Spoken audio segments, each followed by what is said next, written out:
right. Hello, and welcome to 164 Forever. This is a podcast about how we use the big book of Alcoholics Anonymous to recover from food addiction. My name is Carol. I'm a compulsive eater. I'm from the Los Angeles, California area. And let's say hello to our fellows. We have Rebecca A. Hiya, welcome everybody listening. I'm Rebecca A from the UK. And Paul G. I am Paul G, a recovered compulsive eater from Southern California, just south of my buddy Carol, and quite a few miles away from Rebecca. Happy to be here. A few miles and oceans. All right, so we recently finished a whole series of podcasts about the 12 steps. So 12, well, not even 12 podcasts, because we combined some of the steps and some of them. But if you're interested in hearing in what we had to say about various steps, please go through our channel or wherever you're listening to us right now and look at some of our past podcasts and enjoy them. That's what they're up there for. And since we gear this podcast toward the newcomer to OA or Overeaters Anonymous, we just want to say, if you think you're a compulsive eater, and for the record, also, everything in this podcast, it's just our personal opinions in working the program. If you don't like what you hear, by all means, listen to other podcasts. Go to different OA meetings. They all have a different style, a different flair. Different sponsors have different ways and approaches, and whatever works and speaks to you. You don't have to do it the way we're doing it. And, you know, we might say things that sound offensive to you or just wouldn't work for you, and that's okay. It's just how we're doing it. So just keep that in mind when you listen to us. We're just talking from our own unique perspectives and hoping that these words might reach somebody and make sense to them and help them along their path and journey and recovery from compulsive eating. So today we decided to talk about a question that a lot of us get and hear in meetings and get from most of our sponsees early on is, so you've come to OA, right? And you've listened to enough to identify that you feel like, hey, I am a compulsive eater. I'm one of these people. I got what they got. And hopefully you have a sponsor and you've identified your alcoholic foods and behaviors and ingredients. And if you don't know what that means, alcoholic foods, behaviors, and ingredients, those are the things that cause you to eat, like the foods you can't stop eating. Like if I open a bag of peanut M&Ms, I'm never going to stop eating it until they're all gone. Even if it's a 2-pound bag, right? I'm not going to stop. There's no such thing as, like, you know, on the back of the bag when it says the serving is this, like, that just means nothing to me. So the things that you pick up that you can't put down and the things you can't help from picking up, right? So, like, how many times in my lifetime have I said, no more desserts, no more cookies, but then I get to a party and the desserts are there and I'm just literally helpless. There is absolutely nothing I can do about it. I'm truly helpless. It is an addiction. I can't stop, and I know I can't stop. So once you've identified those kind of foods and ingredients, and they might be a whole food, like I said, like M&Ms, and they might just be an ingredient like sugar or caffeine or flour or cheese or nuts. Like, you know, everyone's different and everyone's food list is different, which is why a lot of times you'll hear people in OA say, I don't talk about food. And it's because they don't want to influence you and they don't want you to feel like you have to follow their food guidelines. And they don't want, you know, because I remember early on, a friend of mine was like, oh, I can eat bread. Flour is not a sugar food. So then my mind and my early app is like, oh, maybe you can eat bread too. And it's like, you know, you can't eat bread, girlfriend. You can eat that whole loaf of bread with like 3 sticks of butter in one sitting. So, you know, like, you just got to figure out what's for you. So let's see, what else was I going to say before we got into it? So how do you put the food down, right? That's a question everybody gets. How do you do it initially? If you're so helpless and powerless over the food, right? How can you be powerless over something and yet refrain from doing it, right? So who wants to go first? Who wants to jump in there? I'm happy to jump in. It's a really and we all kind of one we've heard all the time, one we've asked all the time, how do you put the food down at the beginning? An esteemed fellow of ours, I think all fellows are esteemed, but there's a guy who does a lot of kind of podcasts and talks and meetings and things. He's just like, you know what, we've all kind of tried a diet, you know, and maybe we only survived it for like 1 or 2 days or whatever. And that you can treat your first day just like that, like you're on a diet, and just try and get through that, you know.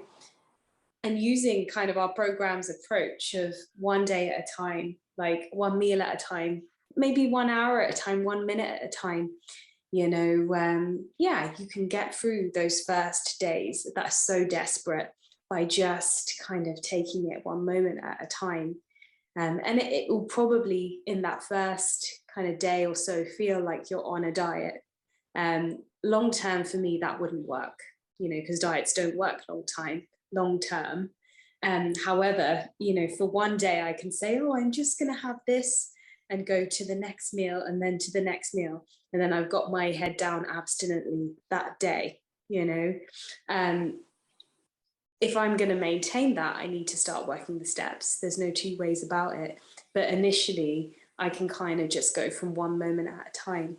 And what was useful for me to do right at the beginning was to use the tools of the program, you know, to really lean on my fellows. I did so many calls, you know, you can bookend, you can bookend your meals of, hey, I'm going to have my lunch.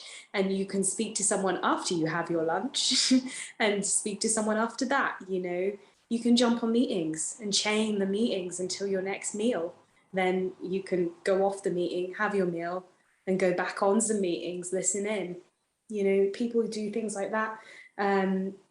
Yeah, you can text people. Text, I'm having my lunch, or just had my abstinent breakfast. You know, need help today, and people will call, people will message. You know, we have a really strong fellowship here. That's what helped me at the beginning, just leaning on the fellowship before I was able to kind of lean on my higher power, because I wasn't quite there yet. But those things were useful to me, and I did have the ability, even if it was only for a short while, to use a bit of my willpower and to lean on the fellowship at the beginning. Great. Thanks, Rebecca. Paul? Yeah. One of the things that I heard so much in Rebecca's share that rings out to me is, don't try this alone. You know, we have a fellowship, and, you know, meetings and outreach calls and sponsors. Someone that has followed the path before me helped me, and that was huge. And when they shared with me what they did, then, you know, I just tried to do the same thing. And over time, what I did may have differed from what they did, but it does take honesty and humility and willingness. And I say honesty because I had to look at, you know, what was my history of overeating? What were the things I had? And as Carol said, you know, I had to look at the foods that weren't working for me, and really come to the conclusion that I couldn't eat those like a gentleman. So that was really the first thing. And then, yes, it's you put the food down by putting the food down, and it's like, but you know, and God will not come and put an Oreo in my mouth, nor will He take it out of my mouth, right? When I am compelled to eat, like no fooling compelled because of a buildup of emotions, the first thing that I'm going to do is, you know, just ease and effect. That's what I'm looking for. I'm looking for getting rid of that pain of those emotions. And so I will go to the food. And when I see that I'm in the grips of that compulsion, that's when I see it, right? That's when I have a choice to do what Rebecca mentioned, to reach out to another compulsive overeater. And interestingly enough, I love to say this, but our fellowship was started when one of the co-founders was just on the rocks. He was like, you know, he didn't know what to do. And so what did he do? He reached out, and it took him 9 contacts before he found an alcoholic that he could work with. And so what's the thing that's so counterintuitive to us is to reach out to another person to help them, to get numbers of newcomers. So you know, the first thing is start to make connections with people in the program, reach out. And it can be uncomfortable, but it doesn't have to be, that you're creating a lifelong friendship. You're just reaching out.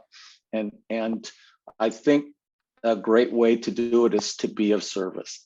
One of my sponsees was really having a tough time, and I just suggested, just go be of service to every person you meet today. And it's just like, because if I'm not in my head, it's a much safer place. So the other thing that I would say is, for me, it helped to have a bright line on what my alcoholic foods were, and my plan of eating. Because wherever there's ambiguity, my disease, if the door's open just a little bit, I'm going to kick it open. My disease is going to wham, kick it wide open. And I also think about, the thought of, gosh, but I'm never going to have that food again. How could I never have that food again? There was a puzzle. I had this square thing that was also round and triangular, and just so happened that it was a pizza. And I thought, how am I never going to have a pizza again? And my wife asked me that, and I said, well, I'm just not going to have a pie today. I'm not going to have it today. She said, no, but really, you're never going to have a pizza again? I said, I'm not going to have it today. And all I can do is live in today, when my mind and my disease is telling me, what about tomorrow? What about tomorrow? What about tomorrow? Well, today is where I can choose something. Today is where I can choose to be connected to another person to the best of my ability. And, it's like, you're not going to feel good. I didn't feel good when I put down the food. And knowing that, working with a sponsor and knowing that that's what's going to happen is really helpful, because as I detoxed from sugar and flour, it wasn't pretty, felt like the flu. It just wasn't fun, but it went away. So anyway, those are some of my thoughts. Great. Thank you. I love you guys. You guys always have the best things to say. And yeah, I was thinking about it, last night and today, and the things I did. And of course, there's lots of tips and tricks, right? Like go for a walk every time you think about food, drink a lot of water, make herbal tea.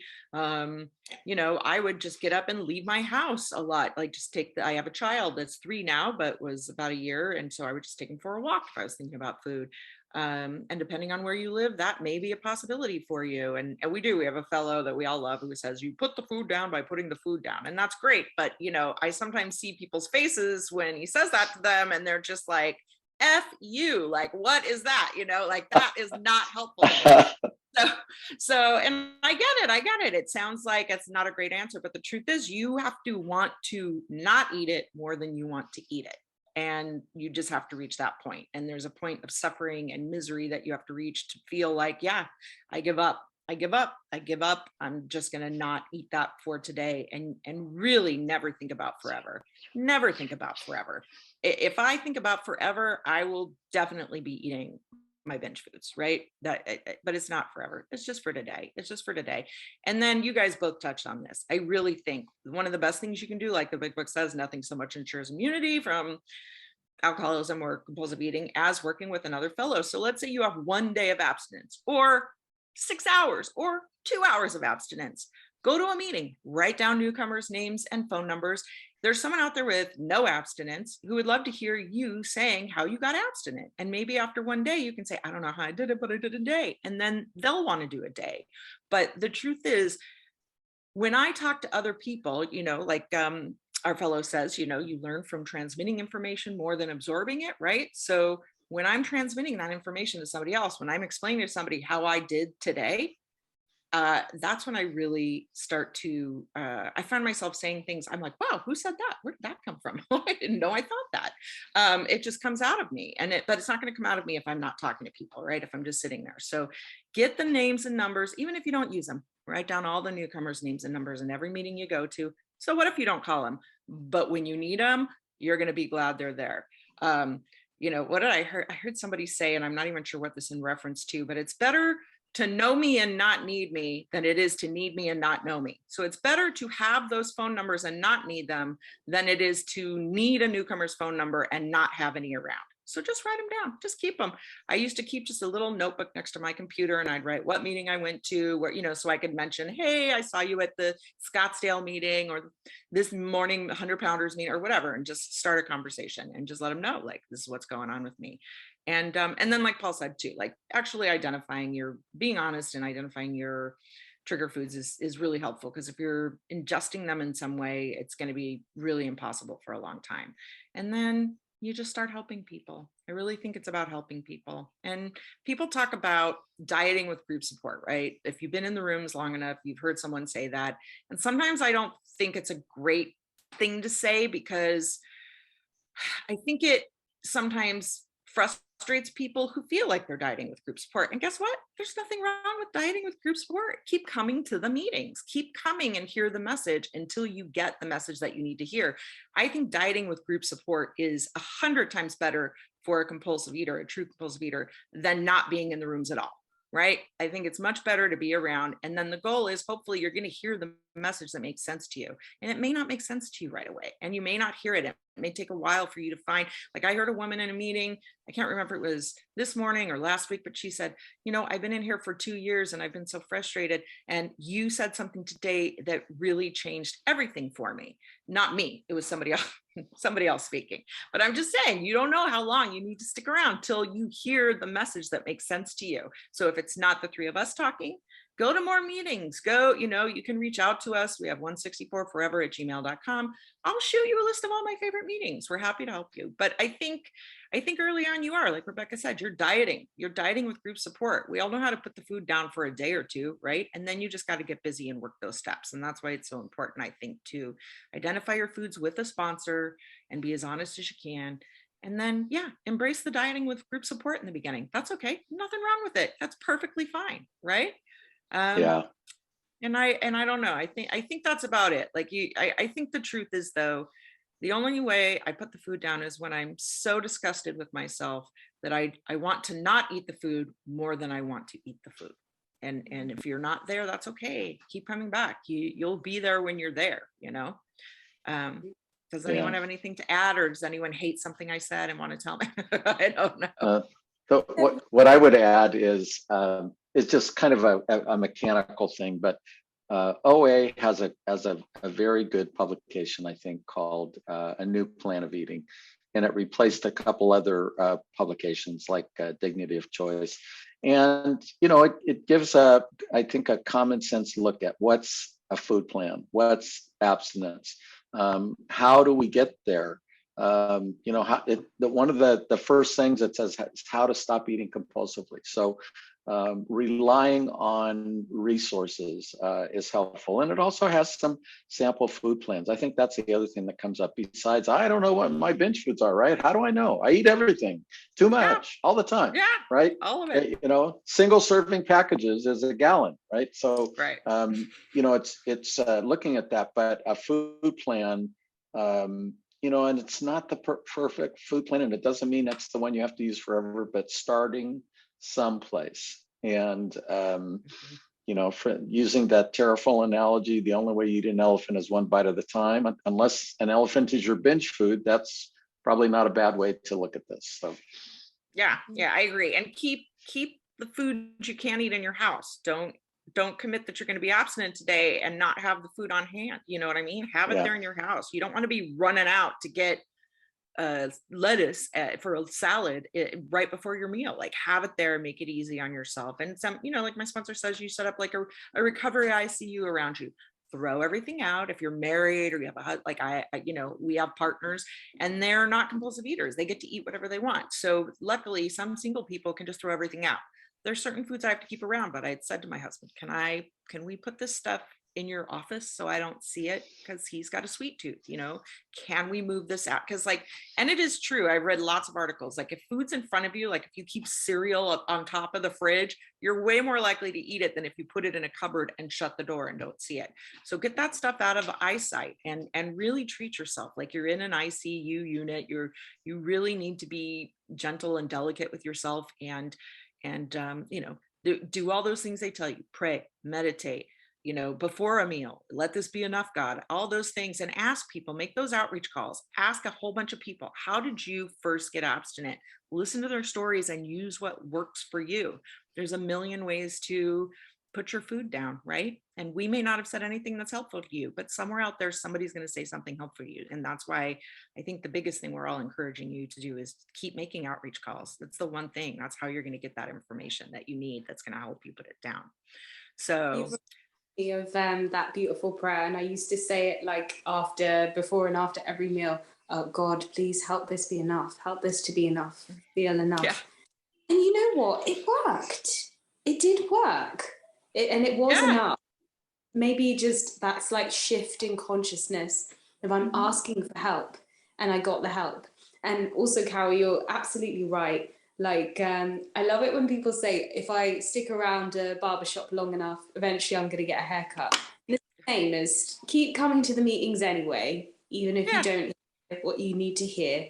Like, it might take my sponsor, I think she was like, oh, the best thing I did was I kept my bum on the seat, even when it wasn't quite working, because eventually, it might, Yeah.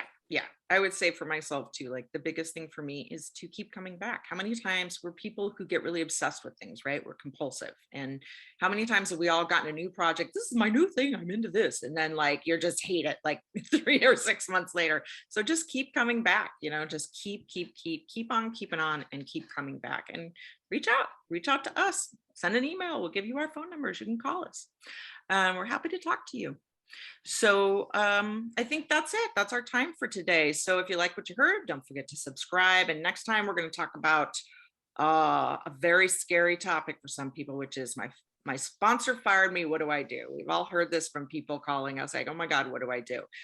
Or people that are worried about being fired from their sponsor, or it's not working out with my sponsor. What do I do? How do I, and that word, I hate that word firing. It's not, but people use it. So we're just using a word people use in the rooms, but it's really like, if it's not working, it's not working. You might need another sponsor. So what happens if it's not working with your sponsor and they let you go or you let them go? And we're going to talk about that. So in closing, I'd like to thank Paul and Rebecca and Bill W. and Dr. Bob and all our fellows and the people who inspire us every day, and all our sponsees and just everyone who's in all these meetings we go to. They're so wonderful. And I hope you can find some meetings that you feel as strongly about as we feel about the meetings that we go to. If you have a topic idea, let us know as well. Shoot us an email. Like I said, 164forever@gmail.com. Thank you so much for listening. Have a great day. Thank you, Carol. Thank you.